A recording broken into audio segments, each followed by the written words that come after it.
कहानी है गुल्लू और बाज की। गुल्लू एक नन्हा हिम्मती तोता था। वह अपने मम्मी पापा के साथ बड़े प्यार से एक नीम के पेड़ पर घोंसले में रहता था। गुल्लू को उड़ने का बहुत शौक था, लेकिन मम्मी हमेशा कहती, बेटा अभी तुम छोटे हो, बाहर की दुनिया खतरनाक है। गुल्लू को यह समझ नहीं आता था कि बाहर क्या इतना खतरनाक हो सकता है। एक दिन जब मम्मी दाना लेने गईं और पापा पास के पेड़ पर आराम कर रहे थे, गुल्लू ने तय किया कि वो खुद उड़कर दुनिया देखेगा।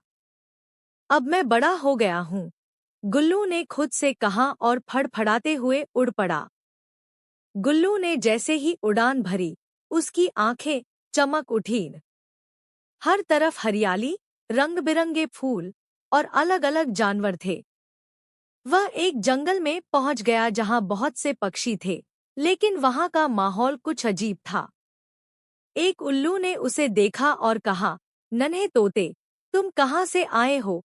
मैं अपने घर से आया हूँ, जरा बाहर की दुनिया देखना चाहता था। उल्लू हंसा, यहाँ सब कुछ वैसा नहीं जैसा दिखता है। सावधान रहना।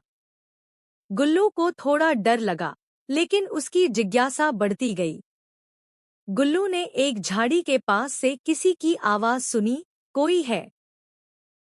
मेरी मदद करो। गुल्लू चौंक गया। उसने झाड़ी हटाई तो देखा कि एक पुराना टूटा हुआ पिंजरा रखा है और उसमें एक घायल मैना फंसी है। कौन हो तुम? गुल्लू ने पूछा। मैं मीरा मैना हूँ। मुझे कुछ इंसानों ने पकड़ लिया था, लेकिन मैं किसी तरह भाग निकली। पर इस जंगल में भी कोई सुरक्षित नहीं।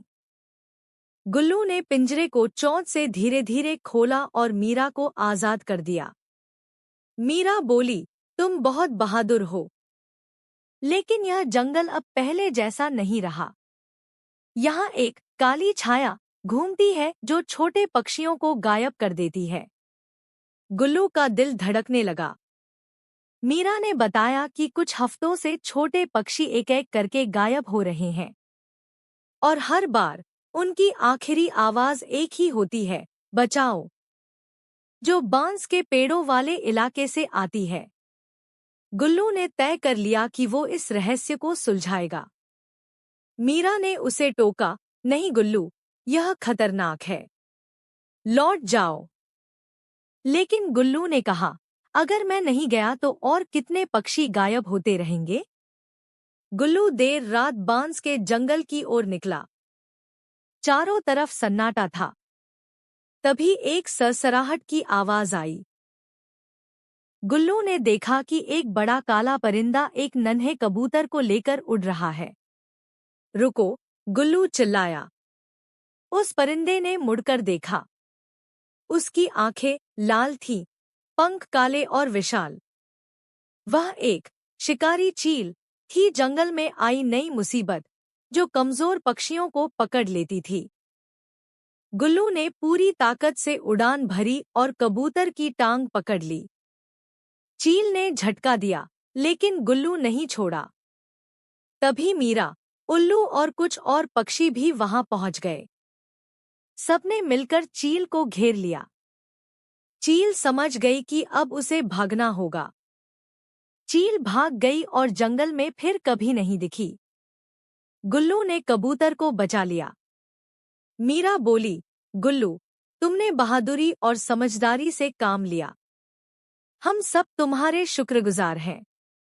गुल्लू को अब समझ आ गया था, दुनिया देखने का सपना बुरा नहीं, लेकिन बिना समझदारी और अपनों की सलाह के कुछ भी करना खतरनाक हो सकता है। वह वापस अपने मम्मी पापा के पास लौटा और बोला, माँ, आपने सही कहा था। दुनिया बहुत सुंदर है, लेकिन उतनी ही खतरनाक भी। अब मैं बिना बताए कहीं नहीं जाऊंगा। मम्मी ने उसे गले लगा लिया। प्यारे बच्चों,